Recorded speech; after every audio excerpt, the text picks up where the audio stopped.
Hi കൂട്ടുകാരെ, എല്ലാവർക്കും പുതിയൊരു വീഡിയോയിലേക്ക് സ്വാഗതം. അപ്പോൾ നിങ്ങൾ വിചാരിക്കും ഇതാരാണെന്ന്. ഇത് ഞാൻ തന്നെയാണ്, ലച്ചൂസ്. അപ്പോൾ നമ്മൾ ഈ ഒരു വേഷം കാണുമ്പോൾ സത്യത്തിൽ നമുക്ക് പേടിയാവാറുണ്ട്. ഒരു സർജറിക്കൊക്കെ വേണ്ടിയിട്ടായിരിക്കും നമ്മൾ ഇങ്ങനെയുള്ളൊരു വേഷം സാധാരണ നഴ്സുമാർ ഡോക്ടേഴ്സൊക്കെ ധരിക്കുന്നത് അല്ലേ.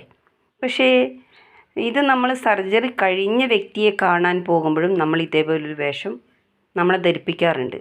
അത് പല ഹോസ്പിറ്റലും ചെയ്യാറുമുണ്ട്. കാരണം നമ്മൾ അവിടെയുള്ള വസ്ത്രം ധരിച്ചിട്ട് വേണം നമ്മൾ കയറാൻ. കാരണം രോഗിക്ക് ഇൻഫെക്ഷൻ വരാതിരിക്കാൻ കൂടിയായിട്ടാണ് നമ്മൾ അങ്ങനെ ഒരു മുൻകരുതൽ ചെയ്യുന്നത്. അപ്പോൾ നിങ്ങളെല്ലാവരും വിചാരിക്കും എന്തിനാണ് ഇപ്പോൾ ഈ ഒരു വേഷം കെട്ടിയത് എന്ന് നിങ്ങൾ ചിന്തിക്കും. പക്ഷേ ഞാൻ എൻ്റെ മനസ്സിൽ തോന്നിയ ഒരു കാര്യം പറയാൻ വേണ്ടിയാണ്. ഒരു ഹോസ്പിറ്റൽ കണ്ടോ, ഒരുപാട് രോഗികൾ കിടക്കുന്നുണ്ട്.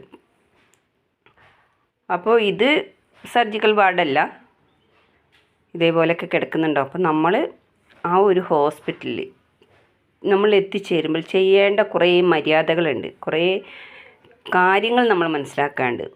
ഹോസ്പിറ്റൽ അധികൃതർ പറയുന്ന കാര്യം നമ്മൾ വ്യക്തമായിട്ട് അനുസരിക്കണം. കാരണം എന്ന് വെച്ചാൽ ഒരാൾക്കും പരസ്പരം ഒരു ഇൻഫെക്ഷനും ഉണ്ടാവാതിരിക്കാൻ കൂടിയാണ് ഓരോ ഡോക്ടേഴ്സും നഴ്സുമാരും നമ്മളോട് ഹോസ്പിറ്റലിൽ എത്തുമ്പോൾ നിങ്ങൾ അങ്ങനെ ചെയ്ത് ഇങ്ങനെ ചെയ്ത് എന്ന് പറഞ്ഞു തരുന്നത്. അപ്പോൾ ചില ആളുകളൊക്കെ അതിന് തട്ടിക്കയറി അങ്ങോട്ട് പ്രതികരിക്കാറുണ്ട്. അത് നമ്മുടെ ഒരു പ്രഷറിൻ്റെ പ്രശ്നമാണ്. പക്ഷേ നമ്മൾ ഏത് ഹോസ്പിറ്റലിൽ പോയാലും നിശബ്ദത പാലിക്കണം.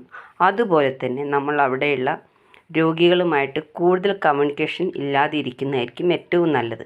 നാട്ടുവിശേഷങ്ങളെല്ലാം പുറത്തു പോയിട്ട് പറയണം. ഒരു ഹോസ്പിറ്റലിൽ എത്തുമ്പോൾ നമ്മൾക്ക് പല വിധമുള്ള രോഗികളാണ് അവിടെ എത്തിച്ചേരുന്നത്. അപ്പോൾ ആ രോഗികളെല്ലാം നമ്മൾ സമ്പർക്കത്തിലൂടെ നമുക്ക് പലവിധ രോഗങ്ങൾ വരും.